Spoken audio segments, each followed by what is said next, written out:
chapter second of class 10, that is the federalism. Federalism, in the first chapter we are discussing about the power sharing, and we can say that the federalism is the part of the power sharing. This concept of the federalism, it is come out from the power sharing. In other words, you can say that the vertical power sharing is refers to the federalism. Vertical power sharing को ही जो है हम federalism कर सकते हैं. Federalism है Hindi meaning of federalism, that is the संघवाद, और the Hindi meaning of the power sharing it is सत्ता विभाजन. जहाँ पर सत्ता का विभाजन होता है उसको पावर शेयरिंग कहा जाता है, शक्तियों का. और संघवाद जहाँ पर जो है हम अलग अलग यूनिटों में जो है पावर को क्या करते हैं, डिवाइड करते हैं. First of all we also understand the difference between the power sharing and the federalism. Power sharing और फेडरलिज्म के बीच में डिफरेंस क्या है. Power sharing, the power is shared among the different social group, different institutions, different political parties, pressure group. But in the federalism, the power is divided between the different constitutional unit. That is known as, that is the especially difference between the power sharing and the federalism. Power sharing और federalism के बीच में यही difference है कि power sharing जो होती है, सत्ता का जो विभाजन होता है वो राजनीतिक ग्रुपों में हो सकता है, राजनीतिक दलों में हो सकता है, दबाव समूहों में हो सकता है, सोशल ग्रुप में हो सकता है, कम्युनिटियों में हो सकता है, अलग अलग संस्थाओं में हो सकता है. ठीक है. लेकिन संघवाद फेडरलिज्म के अंदर पावर का विभाजन जो है कॉन्स्टिट्यूशनल, संवैधानिक जो है इकाइयों के बीच में, सरकार के जो है विभिन्न स्तरों के बीच में जब हम शक्ति का विभाजन करते हैं तो वो जो है फेडरलिज्म होता है. Now we have come to know about the meaning of the federalism. There is some definition that is written on this board about the federalism. First is that it is the system of government in which the power is divided between the central authority and the various constituent units of the country. There is the word constituent. Constituent का मतलब होता है the constitutionally granted, legal. ठीक है, से कानूनी मान्यता हो, संवैधानिक मान्यता मिला हो, ऐसे जो है इकाइयों के बीच में केंद्र सरकार और संविधान द्वारा वैधानिक इकाइयों के बीच में शक्ति के विभाजन जहाँ पर होता है, उस तरह के सरकार को या उस तरह की जो है स्वरूप को जो है हम फेडरलिज्म कहते हैं. It means it is the system of the government in which the power is divided between the central authority and the various constituent units of the country. That is known as the federalism. Now the second, it also be refers that it is mixed and compound mode of the government. Mixed and compound mode of the government. मिश्रित सरकार का concept है. It means federalism से ही जो है मिश्रित mixed government का concept है जिसको हम मिश्रित सरकार कहते हैं. तो it is in the next, it is a mixed and compound mode of the government that combines a general with the regional government. General को हम फेडरल गवर्नमेंट भी कह सकते हैं,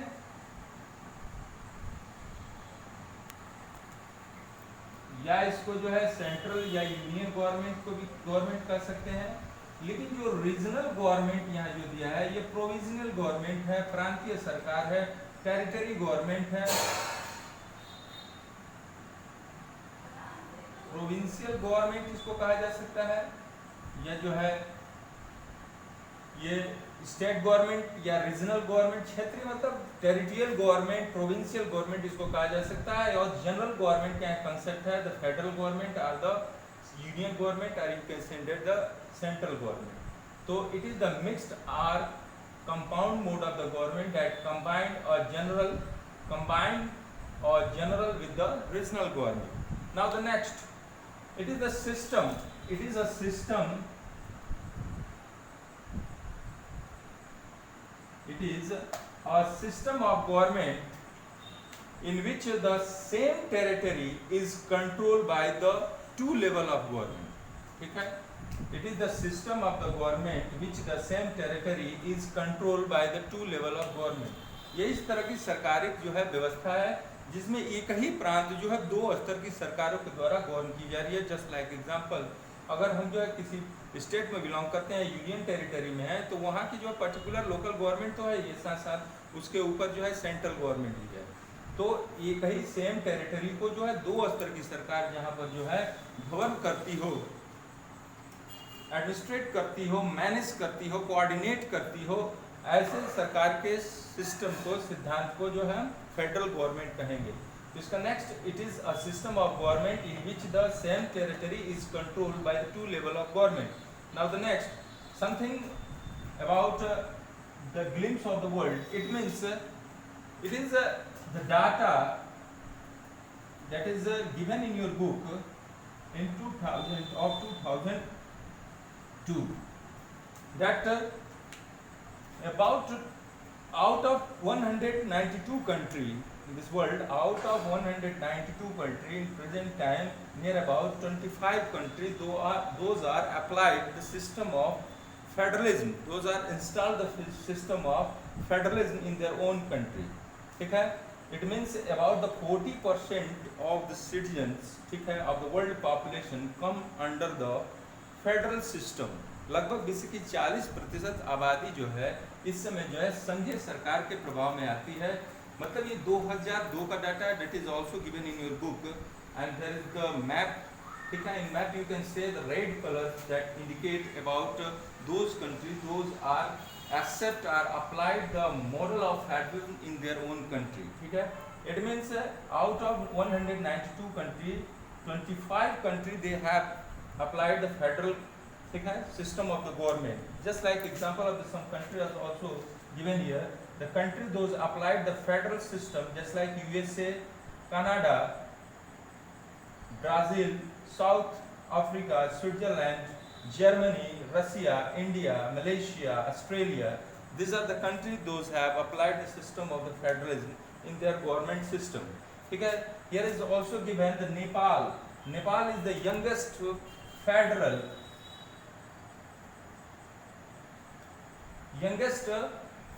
country. ठीक है, नेपाल इस समय 2005 के आसपास में जो है इस समय नेपाल जो सबसे जो है न्यूली जो है फॉर्म जो है फेडरल कंट्री है.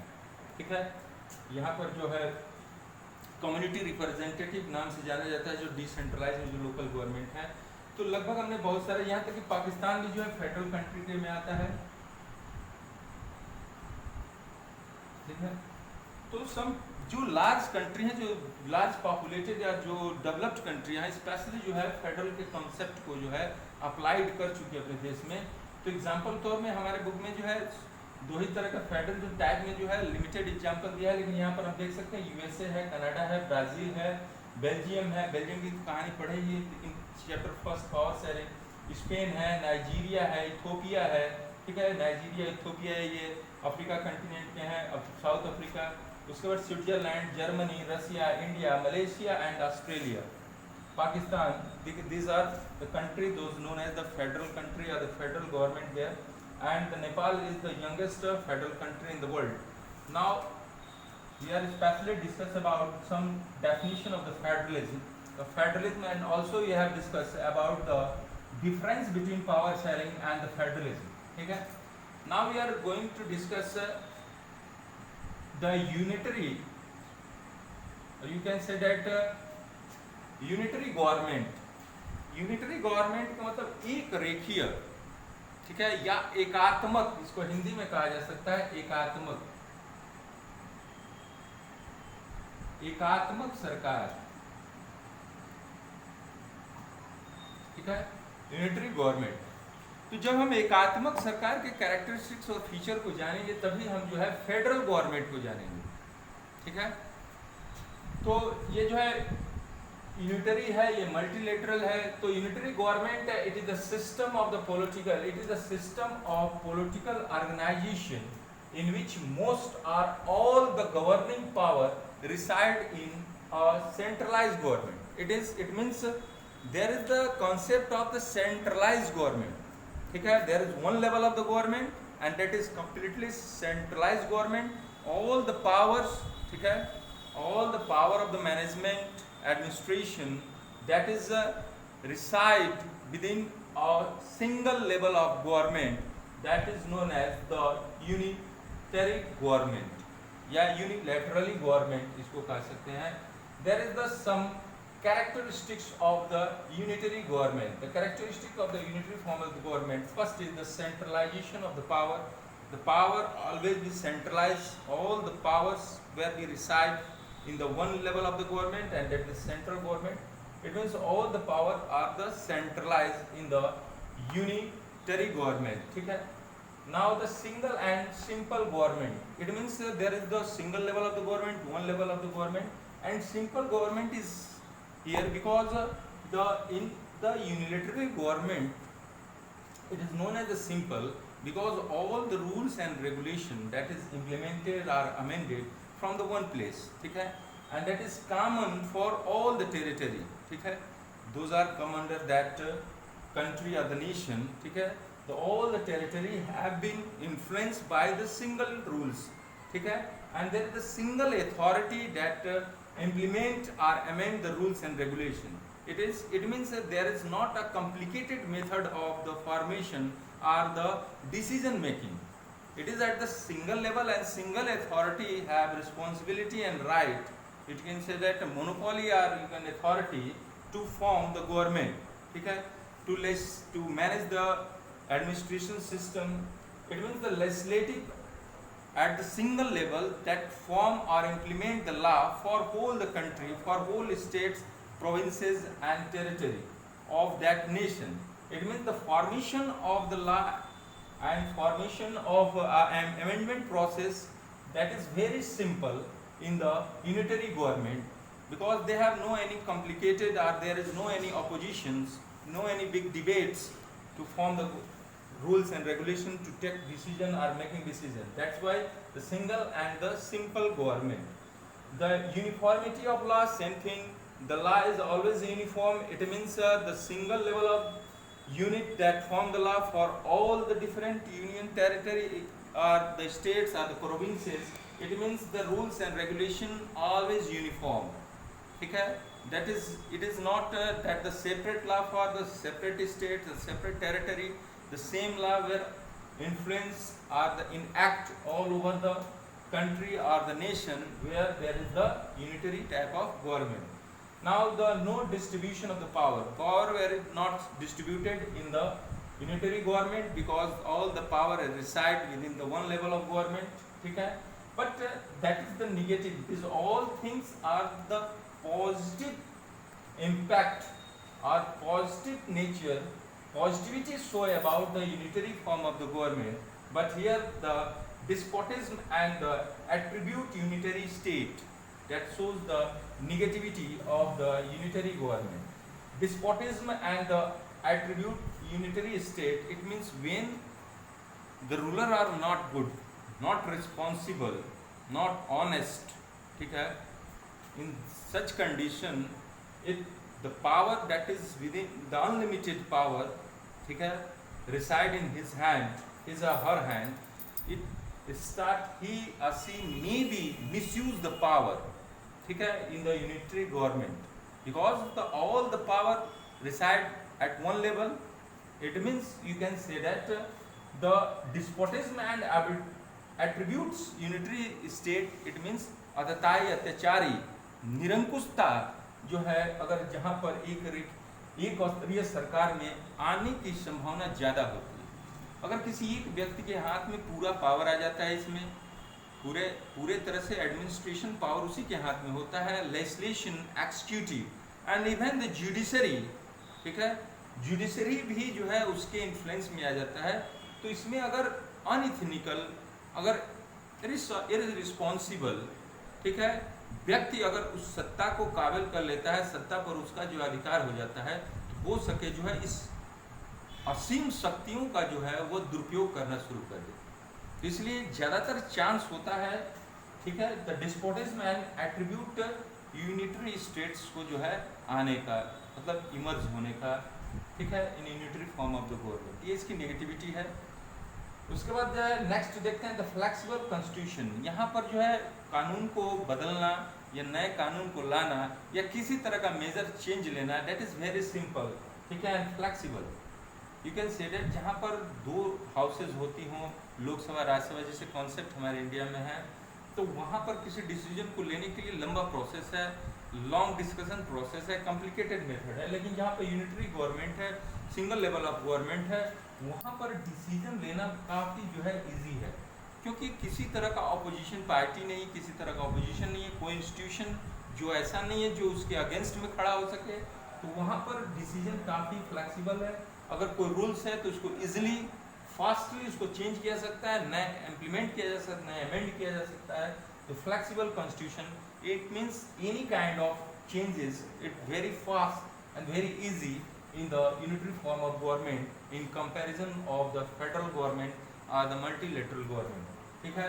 Now the local government institution, it is also common in the federal government, and also it is common in the local, it means unitary form of the government, especially in the case of the Britain and China,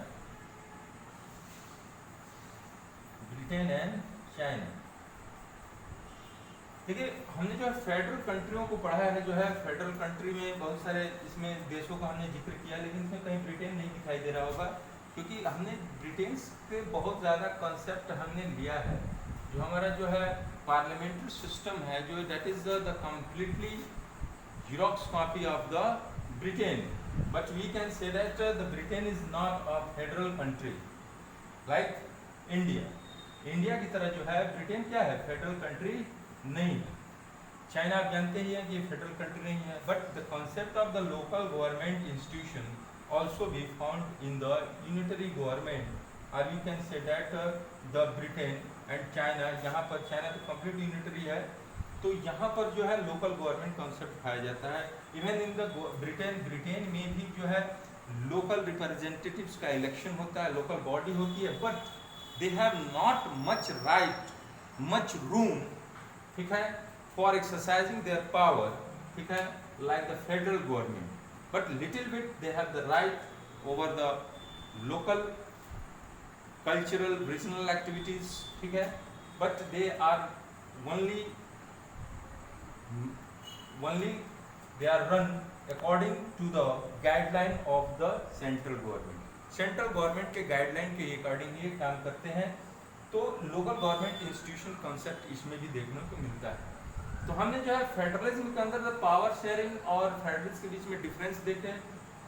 further we are also discuss about the different meaning in the form of definition about the federalism, ठीक है। The country those now they applied the model of the federalism concept of the federalism in their government, and the unitary we also discuss about the unilaterally government, yeah, unitary government, and some character of the unitary government. Now that is here the next point, which is very important. First of all we have to go the character or the key feature of the federalism. You have to know about the jurisdiction. jurisdiction का मतलब जो है यहाँ पर जो है jurisdiction इस word का मतलब होता है क्षेत्राधिकार।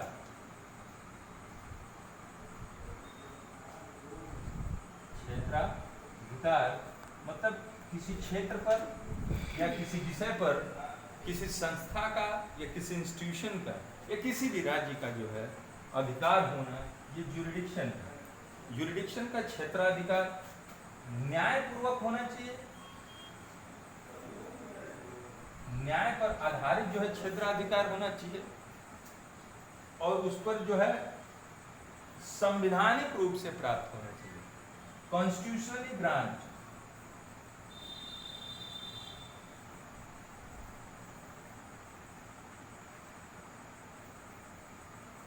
ठीक है, ये कॉन्स्टिट्यूशनली ग्रांटेड होना चाहिए। इट मीन्स जो ज्यूरिडिक्शन का मतलब होता है क्षेत्राधिकार जो न्यायपूर्वक हो, कॉन्स्टिट्यूशनली ग्रांटेड हो, संवैधानिक उसको मान्यता मिला हो, दर्जा मिला हो, ऐसे को जो है हम ज्यूरिडिक्शन कहते हैं। The definition of jurisdiction is given here, the area over which someone has legal authority, वो क्षेत्र, ठीक है, जिस पर किसी का जो है कानूनी अधिकार हो। द एरिया में भी वह क्षेत्र हो सकता है, may be defined in the form of geographical boundaries, वो जो है भौगोलिक सीमा क्षेत्र हो सकती है area, or in the term of certain kind of subject, या किसी विषय के रूप में हो सकता है वो एरिया। लेकिन इस एरिया पर किसी एक का जो है लीगल अथॉरिटी होना, कानूनी मान्यता, कानूनी अधिकार होना, इसी को ज्यूरिडिक्शन कहते हैं। जैसे हमने देखा कि पावर का डिवीजन होता है डिफरेंट लेवल ऑफ गवर्नमेंट, किसमें, फेडरलिज्म में। तो जब पावर बांटा जाएगा तो किसको कौन सी शक्ति देनी है, इट मीन्स किसको कौन सा सब्जेक्ट देना है, ये जो है वो ज्यूरिडिक्शन है, वो लीगली ग्रांट होगा, कॉन्स्टिट्यूशनली ग्रांट होगा। स्पेसिफिक सब्जेक्ट पर जो है स्पेसिफिक कॉन्स्टिट्यूशनल ग्रांटेड जो है उस पर राइट होगी। अलग अलग टायर्स ऑफ गवर्नमेंट, या you can say that different level of government. In the further topic we discuss about the key features of the federalism.